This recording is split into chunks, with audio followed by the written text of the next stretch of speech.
Allahumma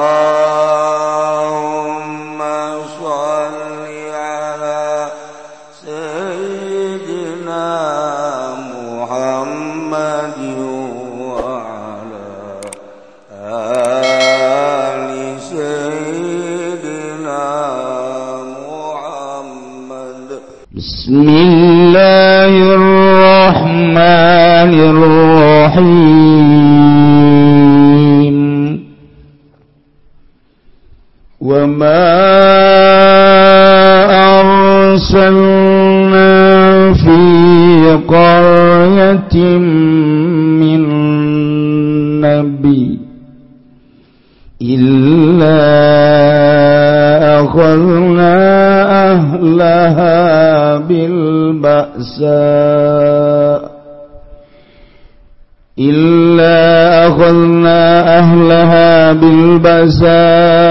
wad-dharra'i la'allahum yadharra'un.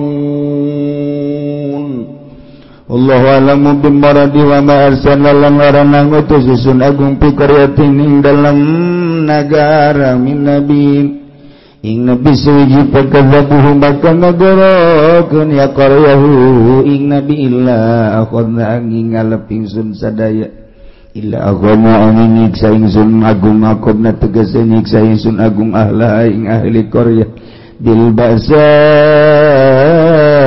kalawan kapakiran kasusahan syiddatil fakri tegese sadat fakir wad-dharra'i lan kamadaratan al-maradi tegese gering la'allahum manawa ya qarya yadra'una iku kang DPDP ya qarya kabeh tadzalaluna tegese narima hina ya qarya kabeh payu binuna maka ngimankeun ya qarya kabeh maksudna ahlu majaz mursa majaz bil halbi baddalna makana sayyiatil hasanata dharra thumma baddalna makana sayyiatil hasanata hatta wa qalu qad massa aba'ana dharra wa sarra فأخذناهم بغتة وهم لا يشعرون.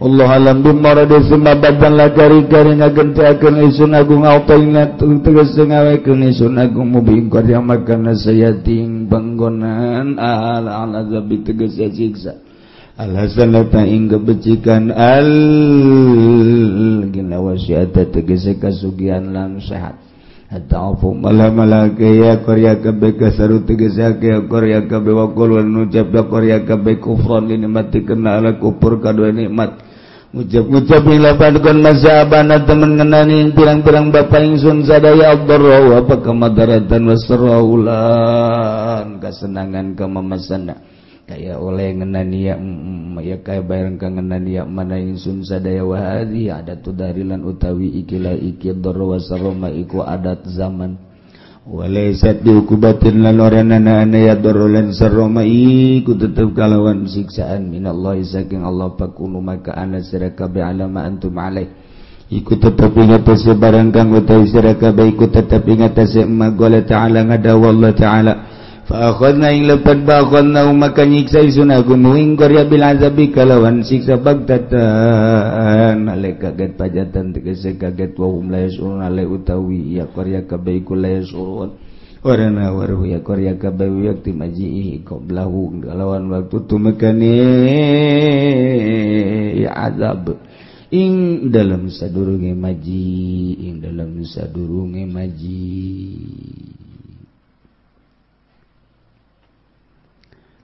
Gusti Allah sabada nyaritakeun tentang kisah-kisah umat nu baheula nu dikiriman para rasul ku Gusti Allah terus umatna kufur terhadap rasul-rasul ngabohongkeun teu percaya ka para rasul ku Gusti Allah umat nu ngabohongkeun ka para rasul tersebut disiksa ku Gusti Allah.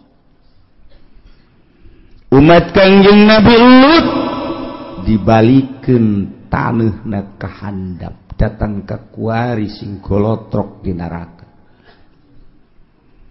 Umat Kangjeng Nabi Soleh kitu ken umat Kangjeng Nabi Yunus, Kangjeng Nabi Musa, terus nu kamari dicaritakeun ku Gusti Allah. Besi pajar bahwa setelah umat-umat nu baheula dikiriman Rasul teh tamajang umat nu baheula be nu kuari mah moal kitu. Besi boga anggapan bahwa siksa datang teh ka umat-umat nu baheula sabada umat Kangjeng Nabi mah geus moal aya siksa ka dieuna mah. Maka Gusti Allah ngajelaskeun secara keseluruhan. Masyaallah. Cik Gusti Allah wa ma arsalna fi qaryatin min nabiyyin illa akhadna ahlaha wallahu alamu bimuradi tepati ngutus kaula nu agung ka hiji nagara. Diutus seorang nabi kemudian nabi nu diutus ka negara tersebut teh dibarohongkeun ku umat-umatna. Tepati kaula ngutus seorang nabi ka negara kemudian dibohongkeun ku umatna illa akhadna kecuali ku kaula disiksa ahlina. Asal kula ngutus rasul ka hiji negara dibohongkeun ku ahlina. Teu percaya ka utusan kaula ku kaula umat tersebut teh disiksa. Nah eta teh terus berlanjut datang ka kuari disiksana ku Gusti Allah nu baheula teh hiji bil basa'i asyiddatil faqri, kesempitan, kesusahan, sangat susah. Wadharra'i jeung penderitaan-penderitaan gering. Baheula teh kararitu. Ketika hiji manusia, hiji umat di negara, kemudian ku Gusti Allah teh diturunkeun seorang nabi titah dakwah ngajakan nauhidkeun ka Gusti Allah. Umatna didinya teu percaya ka nabi tersebut inkar, ku Gusti Allah selalu dibere siksa dengan cara siksaan Allah teh ku kasangetan fakir, penderitaan gering dibere ku Gusti Allah teh paila datang ke hese. Timbul penyakit. Maksud Allah kitu teh supaya berpikir manusia. La'allahum yatadarra'un. La'allahum yadurra'un. Dibere susah ku Gusti Allah. Dibere gering manusia. Maksudnya supaya jelema tadarru ka Gusti Allah, nurut ka Rasul, nurut ka Nabi nu diutus ku Gusti Allah. DPDP supaya tunduk, supaya ngarendahkeun diri, anu dimaksud kadituna supaya percaya iman ka Allah, iman ka para nabi-nabi Allah subhanahu wa ta'ala. Eta umat nu baheula teh kitu tah heula tah. Eta teh sebagai contoh nu baheula. Cak Gusti Allah terus datang ka Kangjeng Nabi Muhammad, datang ka sabada Kangjeng Nabi Muhammad teh dikitukeun bae bakalna. Kayak dibere susah, dibere gering. Maksudnya supaya iman ke Allah. Indonesia baheula teh di zaman kitu Belanda. Urang mau nyaritakeun di zaman Belanda dongeng-dongeng bapak urang baheula ma urang baheula ngeunahna cente lantaran eueuh roti boborosan kunyana dicabut geus mah boros pare geus mah boros kalapa boros panan pandan dan lain sebagainya di dalahar kunyana kunaon eta lantaran eueuh bala-bala didahar kan kunyana susah kabladieuna terus kaleuweung diteangan kunyana buat tangkal ieu yang ngeunah ieu aya suag dicabut dibawa ka imah terus dipasian terus dikulub golotrok di dahar di kalapaan caknya langeun aya tetangga nu nurutan pajar suag kunya horeng badur mabok nya eta kan zaman eta teh zaman susah nah ieu zaman susah ya dibere susah ieu keur zaman harita baheulanan zaman nenek moyang urang baheula jadi gila bejakna segala derwak ngeunah nu asak mah segala cente ngeunah segala kingkit ngeunah segala kitu katokak ngeunah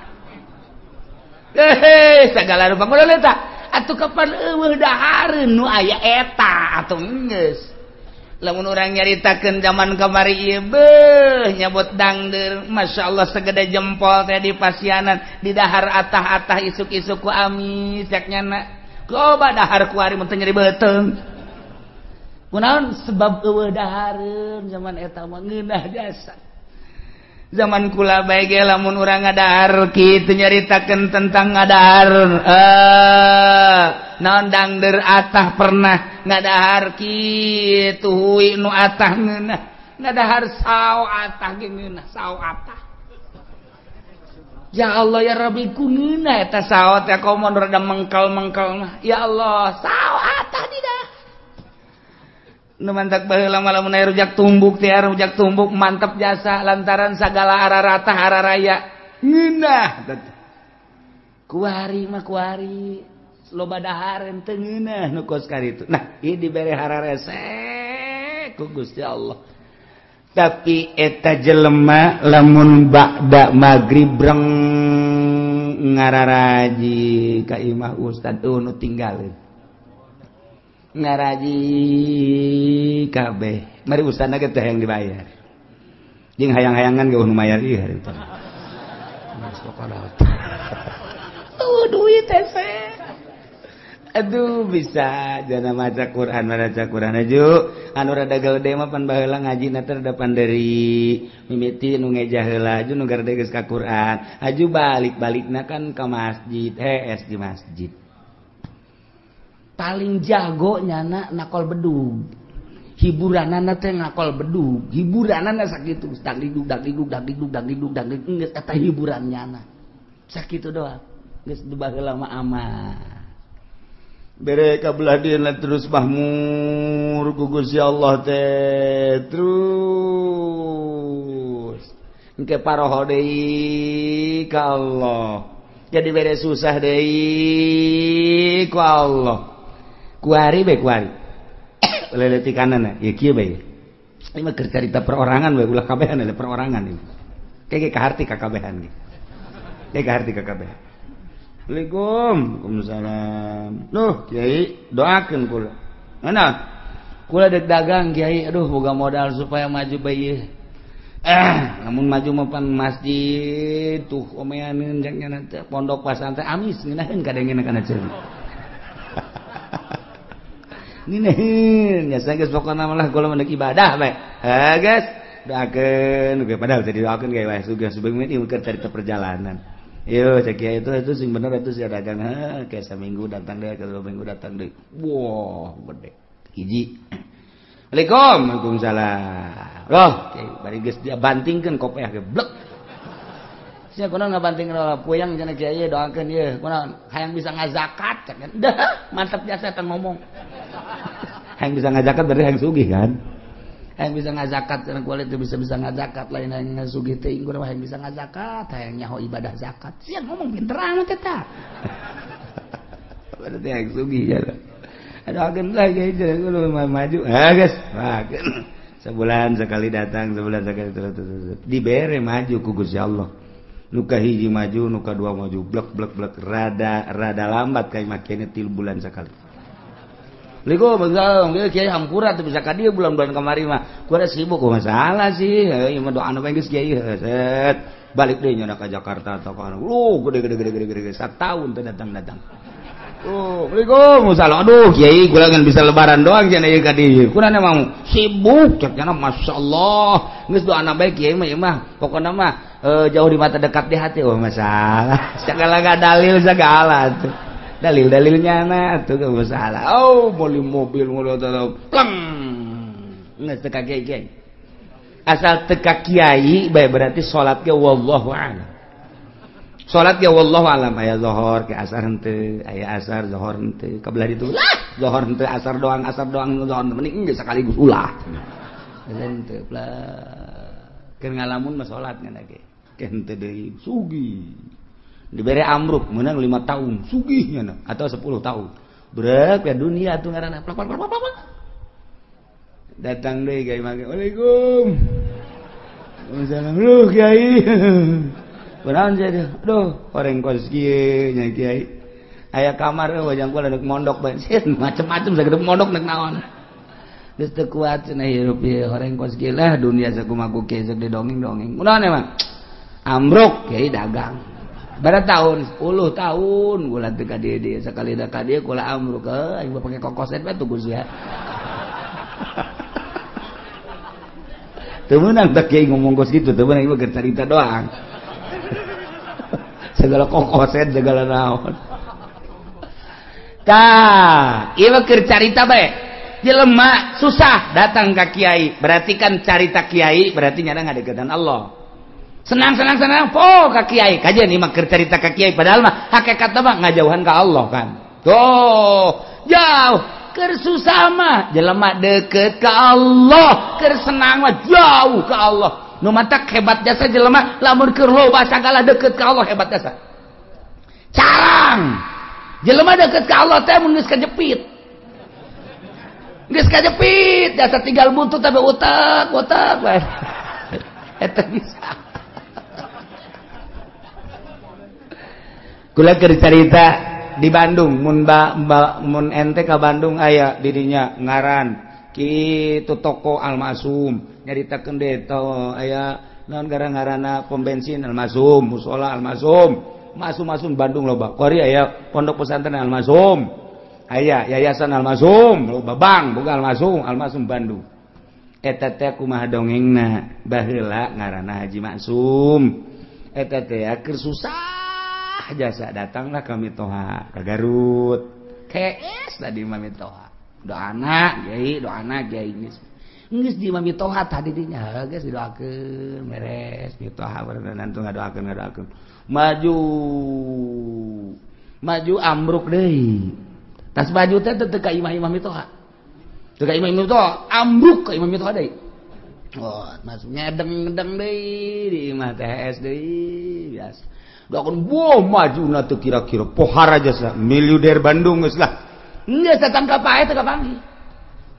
Nggak sakal masalah ieu mah keur carita masalah itu masalah dunia ge teu bermasalah. Ieu mah keur carita kos kitulah dunia. Poho dunia mah ka Allah. Tah ka Allah tah. Tah datang ka pae teh teu kapanggih teh jeung mitoha tah. Lantaran jana teh urusan dunia. Masyaallah Karim. Aya deui moal dicaritakeun tah di Bandung aya anu boga kitu Majalaya. Nu boga pabrik samping keur susah datang ka guru kula datang terus ada senang poho susah deui datang deui dia datang senang deui senang pohara jasa senang kadeuleuna padahal hutang gede senang baheulana poho ka eta dunia mah kos kitu nah mata ku Allah ieu keur nyaritakeun di dieu ieu keur nyaritakeun ieu teh wa ma arsalna fi qaryatin min nabiyyin illa akhadna ahlaha bil basa'i wad dharra tepati ngutus kaula ka hiji nagara diutus seorang nabi kecuali ku kaula teh disiksa ahlina nu mantak disiksa lantaran teu percayaeun ka nabina ngabohongkeun ka nabina ku Allah disiksa teh lain di kukumaha heulanan dibere kesulitan yakni kapakiran dibere kageringan gering luar biasa keur carita perorangan cara tadi keur cerita secara umum keseluruhanana oh anu diberenya susahnya gering beuh ieu mah naon kitu ngaranna murag di tangga katipah tangga nya susahnya gering geus pupurieun ieu mah aju diusir ku pemajikanana beak anak ngajauhan geus bae eta tah ieu dibere susah ku Allah maksudna naon supaya tadarru ka Gusti Allah la'allahum yadarra'u urang we kos kitu kesusah deket ka kiai darah ka kiai darah barang susah barang sugih henteu henteu kudu loba jelema loba di urang ge nu kos kara itu teh ambalaya nu mantak lamun stabil bae jelema keur susah cinta Allah geus sugih cinta Allah berarti kan nyana henteu kagoyangkeun ku lobana dunia berarti istiqomah hebat jarang 1000 hiji kan teu asal rek bae mulai geus kamari mah bisa tamat Quran sabulan sakali ku ari mah Quran ngan di deuleu doang eker kamari mah rada susah teh bisa babarengan jeung babaturan barang ku ari sugih geus teu bisa babarengan jeung babaturan kamari ieu mah keur rada susah teh bisa seserian barang sugih mah tugas teu bisa ku ari mah sibuk Bandung teh Surabaya teh Singapura teh Jakarta teh eta teh kos karari itu tah engke poho ninggalkeun setik kan itu urang bae ku ari lah maula ke salat sunah lah tin mimiti teh salat sunah terus kabelah dia na ke mabadiah bae lah cuma qobliyah jeung badiah henteu kabelah ditu mah bisa-bisa teu salat kabel itu bisa teu salat tak eta kos karari itu tak eta teh teguran ti Gusti Allah nah jelema diutus nabi ku Gusti Allah sebuah negara lantaran kacau teu inget ka Gusti Allah utus nabi dakwahnya na sageus dakwah teu percaya disiksa ku Allah dibere kesulitan carana teu hujan-hujan lamun geus teu hujan atuh taneuh dangkal batal teu jadi mimiti nu kesulitan teh kapan munding sapi domba kabelah dieuna jelema kesulitan lantaran teu aya cai ti luhur teh diturunkeun cai ti handap panas eueuh cai cigolah jelema nang Allah cak Allah ayo coba sia de kumaha dek kumaha coba baheula turun nabi kuari mah wali Allah mah teu kanyawan ulama nyaritakeun ulama kade cek kiai teh sing loba dumadeus ka Gusti Allah urang ti Allah dibere umur ku Allah bakal balik ka Allah persiapkeun urang yang menghadap ka Allah kemudian sing hade urang ieu lempang di taneuh Allah urang mah bangun tenang-tenang bae padahal mah taneuh Allah teh neuleukeun ka urang langit neuleukeun ka urang tangkal kayu neuleukeun ka urang mah teu boga asa dideuleukeun teu boga rasa dideuleukeun kok kaditu teu boga rasa dideuleukeun ku Gusti Allah jauh ka Gusti Allah malah judi malah mabok teguran ti Gusti Allah dibere susah kesulitan higi kuari-kuari keur ditegor ku Gusti Allah pabrik balalangkrut kuari nu geus di PHK leuwih ti 50% pulang kampung kuari pabrik nu ayana ge encan jelas manajemen geus teu jalan lantaran ekspor impor teu jalan sebab dolar makin naik kuari geus 13,4 kadituna lamun 14 geus leuwih parah deui antara pembelian bahan baku jeung produksi jeung penjualan teu seimbang sehingga PMHK-an anu dilobakeun lamun kuari encan jelas bakal datang ka iraha maka pabrik mulai gulung tikar geus pabrik gulung tikar berarti karyawan sabaraha ribu kali kuari keur aya kitu 50 pabrik atau 100 pabrik sapabrikna menelan manusia kitu 2000 bae lah keur dirata-ratakeun kali 100 sabaraha jelema nu nganggur pulang kampung ka ditu terbengkalai nu boga kontrakan nu tadina ngandalkeun kontrakan di daharna teh tajang sagala rupa na kontrakanna ditinggalkeun maya listrik bapan terus bae nu geus eueuh Nek kumaha tinggalnya apa? Tambang mana yang gantung diri baik gitu ya. Mulai itu terbengkalai.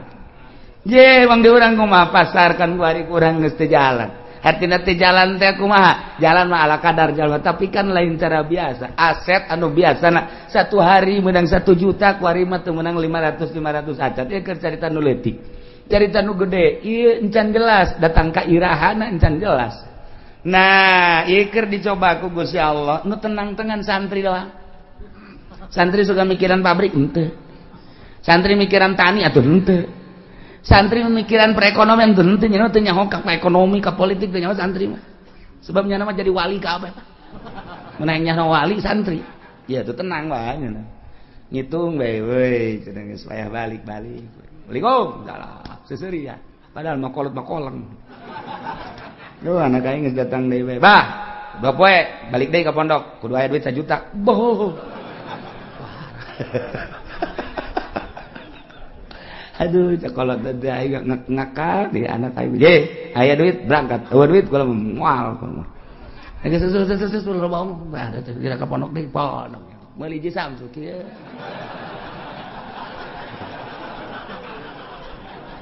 Atuh nyaritakeun politik deh, politik gini. Nyaritakeun ekonomi deh, duit aing ngambalayak taloba cenah.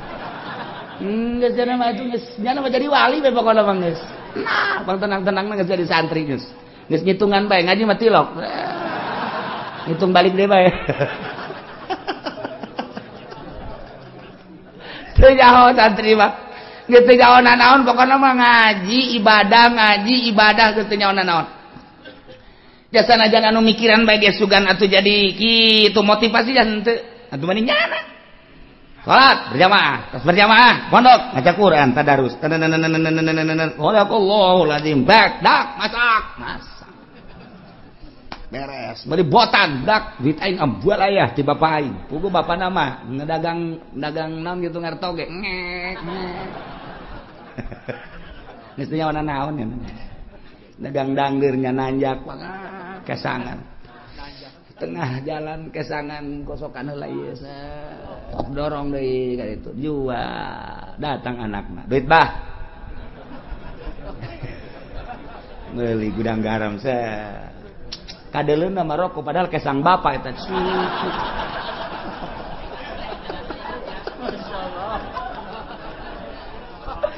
Tapi juga boga pikiran atuh henteu. Ja bapana ge ikhlas karena Allah. Lantaran cak bapana aing ridho jasa, aing dagang dangdeur capek ge tah pake ngabiayaan sia, komo sia bisa ngaji teu bisa ngaji ge aing nitipkeun ka sia. Sia teh keur macaan Quran, ngajelaskeun Quran, hadis, eta teh ucapan Allah, ucapan Kangjeng Rasul. Geus atuh pokona mah aing mah penting mah sorga we coba. Mantap henteu coba. Yeay, kolotna ge senangeun ya.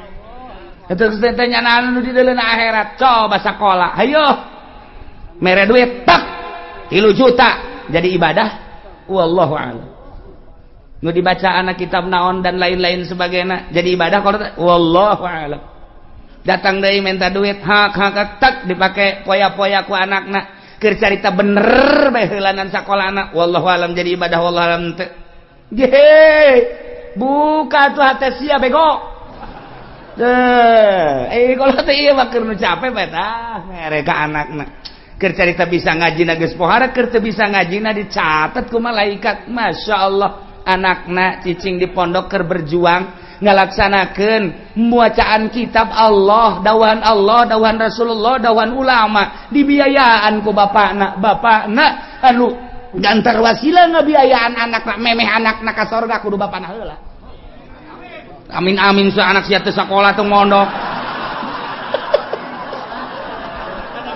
Iya, emang wah gitu. Masya Allah, Karim pohara jasa. Ayo tatanggana, saya ke mana? Dia ke pondok. Ye, keke tungguan. Ngodok kantong nemu bojro. Keke tungguan. Bahasa gede jasa cek budak merena yuk. Oh, set 5.000. Ceknya nanti aing enggak daguan ngodok kantong angel. 5.000 doang. Dari tadi geus mere-mere kana. Masya Allah, mantap kula inget bae. Kula meuli bejakeun jelemana. Waktu kula keur mondok aya seorang pengusaha sok mere ka kula. Tah, dek kapanggih. Aya deui urang di nu sok mere. Tek datang ka kuari inget bae.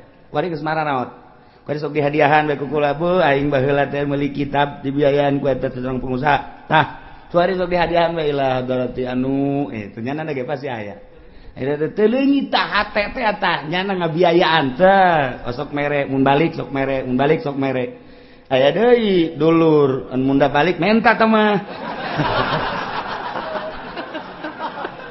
atuh dibagi-bagi ku Allah ge nu mere aya nu menta aya. Nah ieu mah keur carita mun muka mata hati urang blak. Atuh emang na hirup dek di dunia doang. Beuke geus di akhirat. Blak. Masya Allah begitu seorang santri, ustad atau kiai ditimbang amalna bagus, sorga. Hai. Cak pengusaha. Malaikat, ulah kali ka sorgakeun. Emang kunaon kitu? Ulah baga. Emang naon hubunganan aya hubungan gede jeung kula. Ulah ka surgakeun. Ji naon heula ke tanyakeun eta kitab nu dibaca ku nyana nang meuli saha. Tanyakeun. Tad emang boga kitab nang meulikeun saha? Oh aya nang meulikeun Pak Anu. Bener? Heeh, tuh Bapak Anu mana tuh rangkulan nya. Oh. Bari ngarangkul bang ngarewas aja atuh ka soal. Jadi kumaha usul aing mah pokona mah ieu ustad bisa baca Quran bisa baca kitab pan kitab nanti Bapak. Bejakeun ka Gusti Allah. Eta kitab nang ti Bapak kitu. Bejakeun ka ditu. Di cek ustad teh bisa kitu. Bejakeun ka malaikat beja. Beja, malaikat bebeja Gusti, jadi aya nu ngotot bae ieu pengusaha ieu hayang milu ka sorga nyana. Emang nyana boga amal naon? Amalna mah teu pati bagus dan meulikeun kitab. Eta sabab wasilah santri bisa ngaji ku sebab dibelikeun ku nyana jeung sok dibiayaan ku nyana. Aduh, cak Gusti Allah geus sok kasorgakeun Bapak. Je, lamun urang neuleuh ka dinya tah emang kumaha gitu. Ulah-ulah eta kapan dongeng Kangjeng Nabi aya jelema nu maot teu boga amalna naon. Ulah ka di nerakakeun. Cak Kangjeng Nabi pan gitu. Coba sugan wau tante nyana teh pernah ngaji tante jeung kiai. Tanya pernah ngaji? Henteu. Pernah bareng jeung kiai teh kitu bejakeun. Pernah bareng jeung kiai teh? Henteu. Waun teh jeung kiai bejakeun. Waun teh jeung kiai henteu. Ieu mah berapa mosrongan ieu mah. Gaji tilok waun teu bareng teu pan kuara tah mah. Coba pernah henteu ka imah kiai bae. Siapa pernah ka imah kiai? Henteu. Masyaallah. Ieu henteu henteu. Cak Kangjeng Nabi liwat pernah teu ka imah kiai. Barang ditanya si pernah teu liwat ka imah kiai. Mun liwat pernah. Eta ge neangan embe. Embe kula leungit liwat ka imah kiai aya nu ngomong eta cenah imah kiai. Jadi kula nyawa geus kasorgakeun berarti nyana eta nyahoeun ka imah kiai. Je atuh komo nu ngararaji di dieu. Tah eta nu ngabiayaan sarana agama mah kos kitu lain lalagan eta dongeng Kangjeng Nabi. Ditanya heula coba, pernah ngaji henteu? Henteu. Pernah waun teh? Henteu. Pernah bareng teh jeung kiai? Henteu. Pernah ka imah kiai teh silaturahmi? Henteu. Boh, pohara jasa ieu mah. Eueuh sama sakali cenah mah ieu. Liwat ka imah kiai eta doang, eta ge neangan embe salamet. Tuh, mau imah ngabiayaan kan pohara jasa. Masya Allah. Nah, ialah tepati-pati kaulah ngutus seorang nabi ke hiji negara kemudian bangsa jeung umatna ngabohongkeun ka eta nabi kecuali kaulah nyiksa ka ahli negara eta ku cara dibere kesempitan kesusahan anu luar biasa perekonomian teu jalan pertanian teu jalan dan lain-lain sebagainya teh jalan sulit luar biasa wadbarro jeung penderitaan garing timbul gering-gering segala gering darah tinggi segala darah rendah segala ginjal segala macam-macam garing jelema teh geus mah kitu segala makroni segala kitu lihat sirah dan lain sebagainya bahkan aya penyakit anu dibawa ke dokter teh geus ngecek melalui ronsen melalui kitu SG teu kapanggih panyakitna dicek dokter dicekna sehat pugu gering tapi cek dokter sehat bapak ini udah pulang aja sehat pugu gering bingungnya nangis aing gering dibajar sehat dokter bodoh Guys bukunya nana gering nana lu ngarasakeun tapi cek dokter teh melalui ronsen panyakitan meleus ge panyakitan darahna bagus ieu teh bapak sehat ceknya cek jantung sehat cek paru-paru ge sehat tapi nyana geus teu bisa kicep-kicep acan cek dokter pulang bapak sehat aing gering cekna teh. Nah ini bukan bagian dokter, coba ke sono ke Jampang Surade. takut ada gaang di dalam perut nih coba. Nah iya geus teu kapagieun ku dokter ge geus teu kapagieun oh dibawa ku ari ka kulon ka Pandeglang ka Cadasari aya di dinya teu nu make iket oh ini penyakitnya cekel ping-pingna keluar paku tuh dulu tuh paku kos kieu aya di jero awak untung bisa hees gesaknya nanti Masya Allah cak nu nganter tuh lamun 3 kilo mah bisa pakai ngabangun tah paku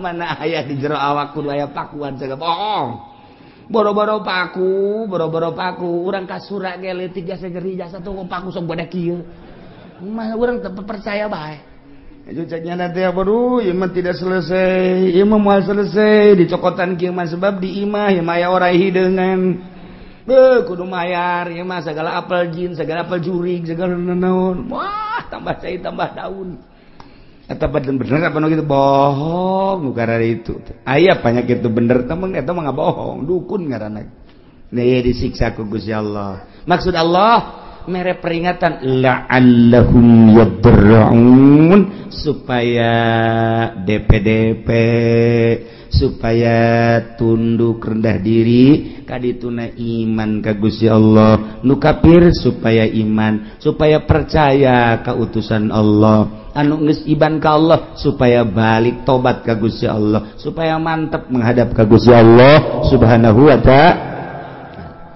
summa badalna makan sayyatil hasanah tuliku kaulan wagung digantikeun dibere eta kaum teh ina tempat kesulitan ka gorengan teh ane siksa al hasanat kabagusan nu tadina susah jadi sugih anu tadina gering jadi cager ku ari mah ku Gusti Allah teh dibere mahmur anu tadina dibere susah dibere gering ganti ku Gusti Allah dibere ku ari mah tina tadina panas jadi tiis tadina teu jararadi taneuh teh jadi tadina perekonomian macet ku ari jadi makmur terus jadi jalan dan lain sebagainya geus kasimpulan nama susah jadi sugih gering jadi sehat hatta afau sehingga tina subur tambah harta tambah loba munding tambah loba sapi tambah loba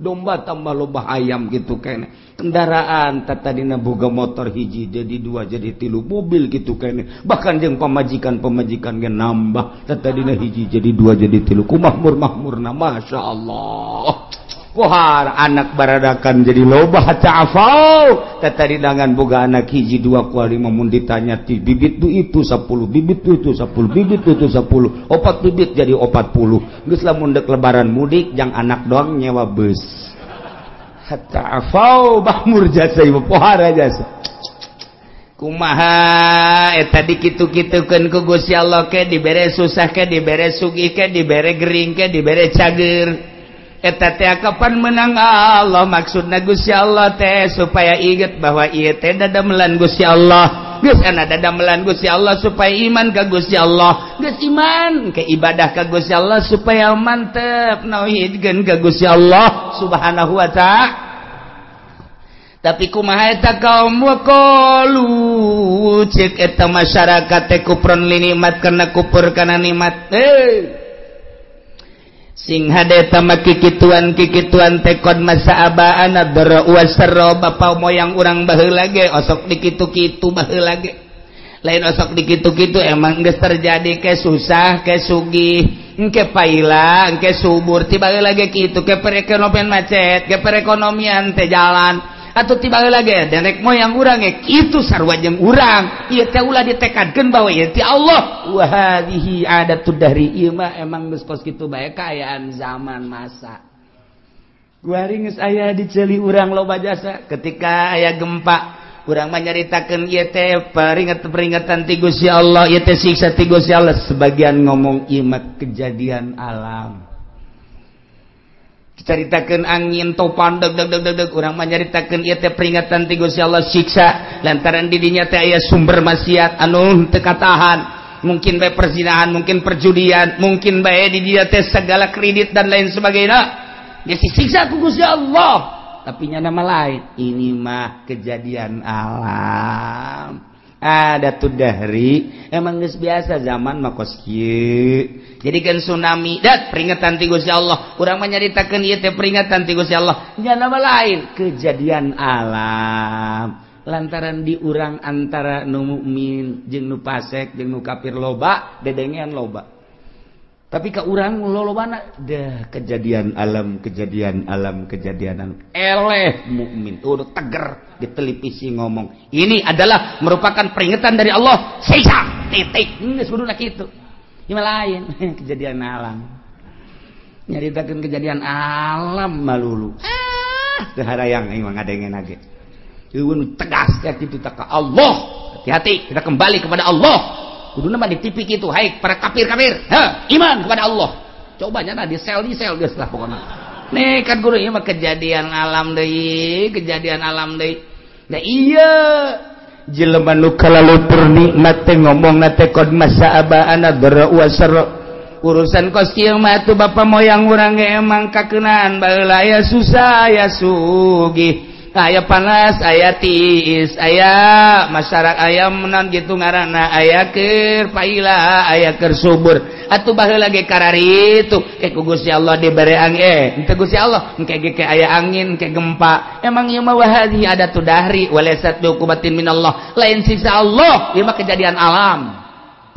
Tiba heula na geus kitu nurun ka urang ayeuna. Nu mantak caknya geus pakunu ada mah antum areh geus sing araya maneh mah maneh bae geus ulah nyaritakeun Allah geus mah lain siksa Allah, lain kejadian alam. Maka lamun ku Gusti Allah geus diperingati melalui paila, melalui panas, tapi teu daek iman ka Gusti Allah, teu daek sadar merendahkan diri ka Gusti Allah, ketunggu cek Gusti Allah ujung-ujungna fa akhadnahum baghtatan wa hum la yashurun. Teh ku Gusti Allah disakalikeun siksana baghtatan teh sekaligus kaget sekonyong-konyong wa hum la yashurun bari manehna teu nyaho kana waktu datang na memena sugan aya kitu warning sen-sen teu aya langsung bae.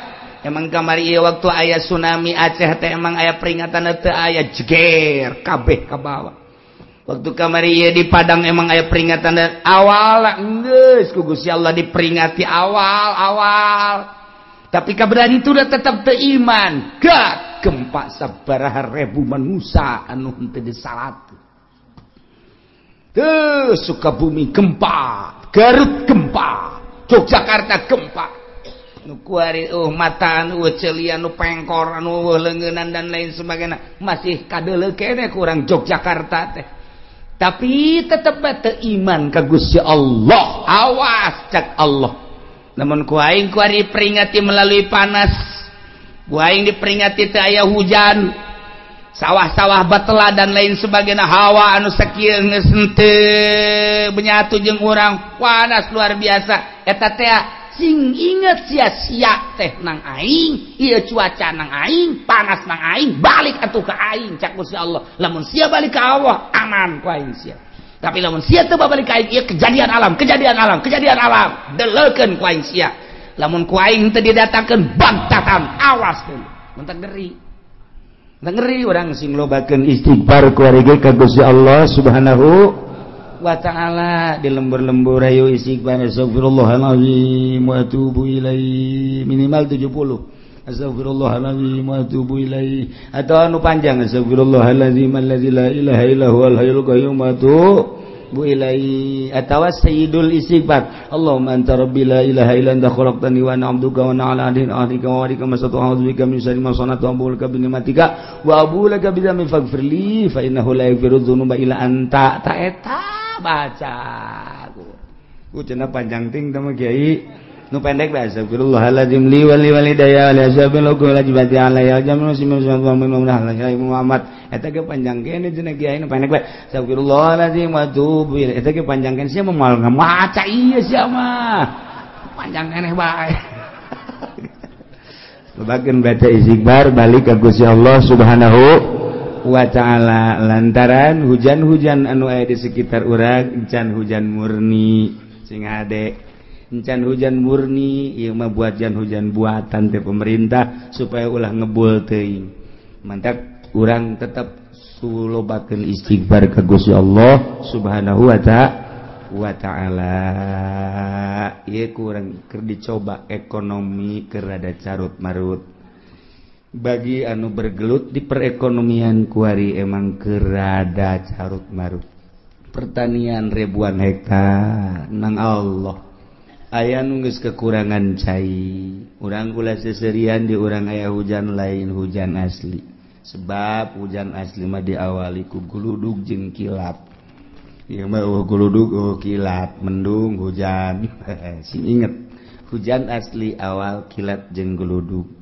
ketika guludug jeung kilat lain asli hujanna ieu mah sakadar peringatan jeung urang hati-hati ulah obrot teuing tetep urang make caina lobakeun istighfar ka Gusti Allah Subhanahu wa ta'ala ajakan di lembur ku urang babalik ka Allah komo datang ka kafir-kafir arasuk Islam minimal urang nu agamana Islam tobat ka Gusti Allah Subhanahu wa ta'ala walau anna ahlal qura wallahu a'lam.